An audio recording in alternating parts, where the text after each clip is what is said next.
प्रयागराज में महाकुंभ का समय आ चुका था।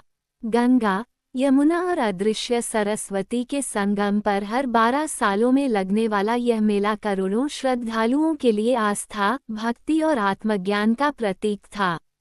अंजलि वाराणसी की रहने वाली थी और दिल्ली विश्वविद्यालय से समाजशास्त्र में शोध कर रही थी। महाकुंभ उसके शोध का विषय था।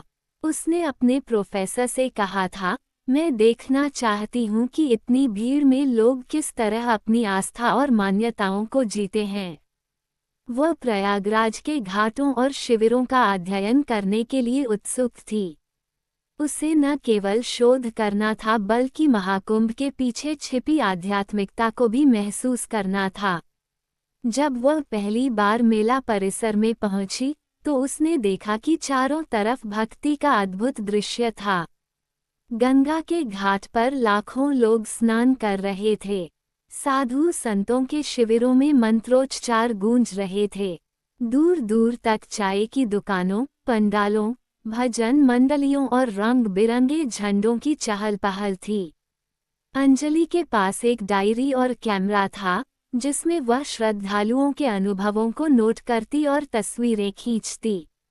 एक सुबह वह गंगा घाट पर शोध करने गई। घाट पर स्नान करने के बाद उसने अपना बैग किनारे रखा था। जब वह लौटकर आई तो उसका बैग वहां नहीं था। उसकी घबराहट बढ़ गई। तभी एक शांत आवाज सुनाई दी, क्या ये बैग आपका है?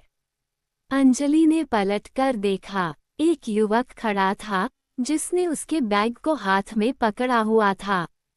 उसकी उम्र लगभग 28 साल थी। उसकी आंखों में गहरी चमक और मुस्कान में एक खास गर्मजोशी थी। हाँ, ये मेरा है। धन्यवाद। अंजलि ने राहत की सांस ली। युवक ने बैग देते हुए कहा, यह आपको वहीं पड़ा मिला था।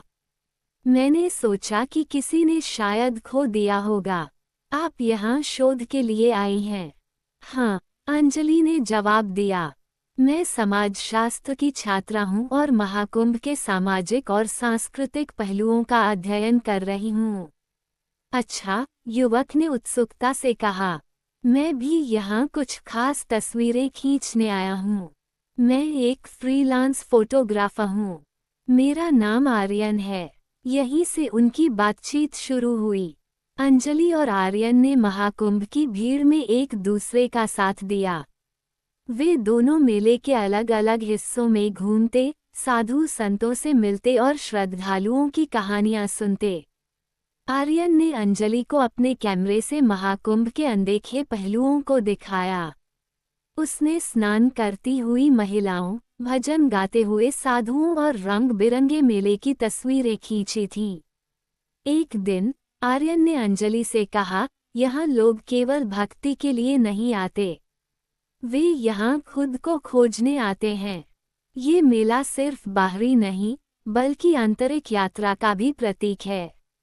अंजलि उसकी बातों से प्रभावित हुई। उसने महसूस किया कि आर्यन का नजरिया गहराई से भरा हुआ था। दिन बीतते गए और अंजलि और आर्यन के बीच का रिश्ता गहराता गया।